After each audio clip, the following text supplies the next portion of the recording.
When I say Good Will Hunting, what scene pops into your head? The movie is an iconic masterpiece, so I bet a lot of scenes come to mind.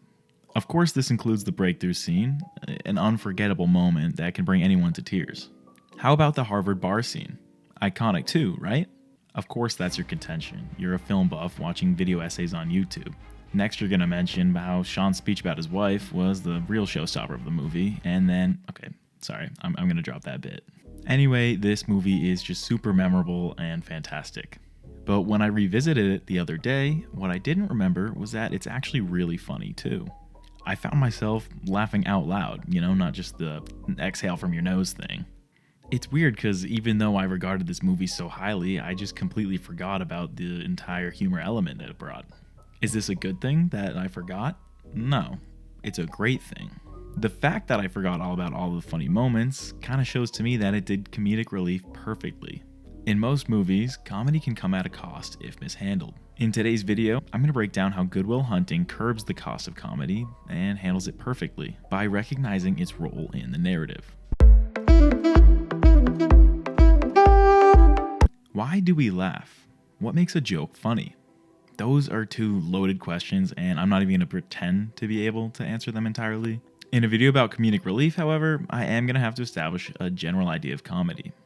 So I identified a couple trends that pop up a lot in things that we consider funny. The first trend is shock factor. This is probably the most common method of comedy because it can come in many different forms. A lot of jokes work best when they come unexpected. You know what else does? Terrorism. Oh, brother, this guy stinks! Was that funny? I'm sorry. If you said yes, though, it's probably because in some capacity, that was unexpected.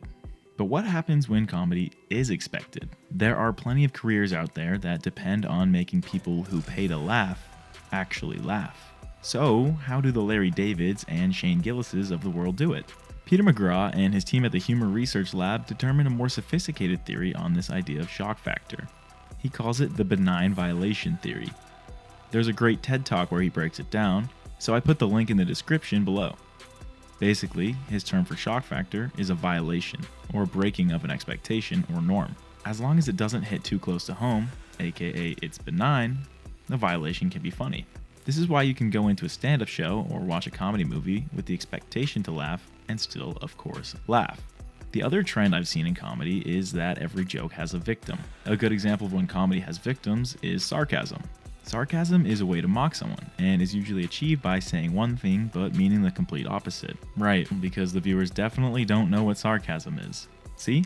I was the victim there of sarcasm because I mocked myself. I mocked my misunderstanding of your guys' knowledge. Sarcasm is a form of irony. Irony is a really popular tool, especially in recent media, which I'm going to talk about soon. Just like sarcasm, irony is a way to critique or make fun of someone or something, aka the intended victim. The most important question with these types of comedy is, who is the intended victim? There's a growing dialogue I've seen across YouTube that calls into attention sincerity versus irony in Hollywood. I want to shout out this video by the Cozy Kino Show that does a great job at going in depth on this problem. I've put a link to their video in the description. Their point that stood out most to me was that with all of the irony, all of the self-deprecating jokes we get, the victim ends up being us, the audience, for ever having any expectations and ever being invested in the first place. There's one last rule of comedy that I want to bring up that I haven't mentioned yet, and it's that comedy has a time and a place. This is pretty self-explanatory. In a comedy movie or stand-up show, it's obviously free reign to rip joke after joke because the entire point of those two things is to make people laugh. This is why I'll give a movie like Deadpool a pass. It's really nothing special, but at least it knows what it is, and for that reason it's fine, it's whatever. On the contrary, a movie that really grinds my gears is Infinity War. For example, during the Battle of Wakanda, with the fate of literally trillions of lives on the line, Captain America and Thor find the time to make a joke about their beards. Like, dude, there are Wakandan soldiers fighting for their lives right behind you. Why are you making this stupid quip right now? The reason this doesn't work for me is because, although many people consider it a funny movie, Infinity War is not primarily a comedy. In my last video right here, I talked a lot about how a movie should have one clear goal that takes precedence over everything else. What is the primary purpose of Infinity War? to tell an epic superhero story about sacrifice. The writers are allowed to mix in comedy, but it should only add to this overarching purpose, never take away. When Cap and Thor stopped mid-battle to tell this stupid joke, it took away from the drama and it ruined the illusion of stakes. Marvel does this crap all the time, and more movies have jumped on this trend. When you don't mind the cost of comedy, you pay for it at the expense of your narrative, the most important thing in any movie. Back to Good Will Hunting, the main point of this video. Like I said, they do comedy perfectly, but it isn't a comedy movie. The purpose of Good Will Hunting is to tell the story about letting one's guard down and facing fears head on. It's a dramatic movie with some seriously heavy topics. And yet, it's funny too. How does Good Will Hunting curb the cost of comedy? Rather than prioritizing comedy for the sake of making the audience laugh, the writers leverage comedy as a tool to tell the greater narrative. Let's actually break down how this movie does comedy. I found 4 different ways that they implement comedy that help them achieve the overarching purpose. The first is characterization. There are essentially 7 relevant characters in Good Will Hunting. You have Will's friends, Chucky, Billy, and Marty. These are blue-collar, beer-drinking, bar-hopping Boston guys. You also have their polar opposites in Skylar, the wealthy Harvard student, and Gerald, the mathematically acclaimed MIT professor. Then, in the middle, you have Will and Sean, both rugged Southie boys, both academically brilliant. What do you notice about all 7 of these characters? At least, in my opinion, they're all really funny. The left side is characterized by their crass, in-your-face, call-it-how-it-is humor. That job. I mean, how hard is it to push a room or Bitch, out you the got room? fired from pushing the room. I got fired because management was restructuring. Yeah, restructuring the amount of working for him. The right side is characterized by snarky, sarcastic, witty humor. The name printed in the auspicious MIT Tech. Former winners include Nobel laureates, Fields Medal winners, renowned astrophysicists, and lowly MIT professors. In the middle, we've got the 2 funniest guys in the movie, who are capable of both types of comedy. Do you like apples? Yeah. Well, I got a number. How do you like them apples? And they aren't just funny because the writers want to make jokes. The characters are funny because it makes complete sense for them to be. Do you have any blue-collar friends? Are they not hilarious? How about the nerdy, highbrow humor friends? Equally funny, with a little more taste put into their jokes and a little less slurs. The comedy in Good Will Hunting helps make these characters feel incredibly real. In fact, I would argue that if these types of characters weren't funny, then it would be an inaccurate representation of their roles. The second way Good Will Hunting implements comedy into the narrative is by using it as an obstacle. Remember, the story is all about how Will needs to let his guard down. What does that even mean? What is his guard? Well, for most of the movie, his guard is comedy. He uses it as a defense mechanism to deflect any real thought he has to put into his life, any real challenge he has to face. Remember the scenes where he was messing with the shrinks? Problem with it? I don't care if you putt from the rough. What are you putting from the rough? What on earth are you talking about? Funny, yes, but also very relevant to the overarching purpose. Will is afraid to confront his own fears, so he deflects with comedy. The third way they use comedy is basically opposite to the second way. Sean uses comedy as a device to lower Will's guard. After sessions of not saying a single word, it's a joke that breaks the silence. Will tells this joke about a plane, and then Sean figures him out. He responds with a story about his farting wife.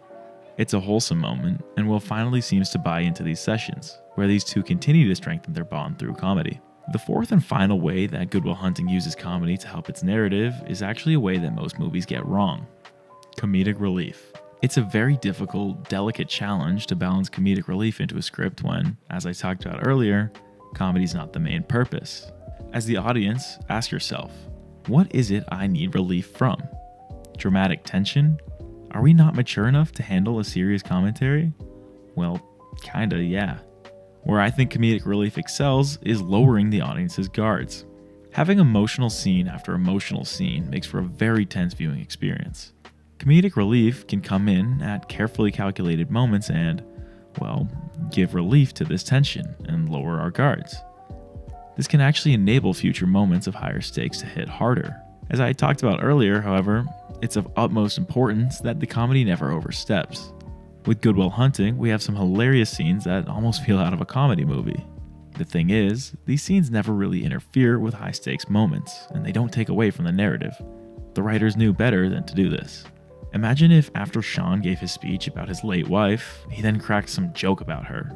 It would completely undermine the extremely powerful words he just shared with Will about how there's still so much Will has yet to learn.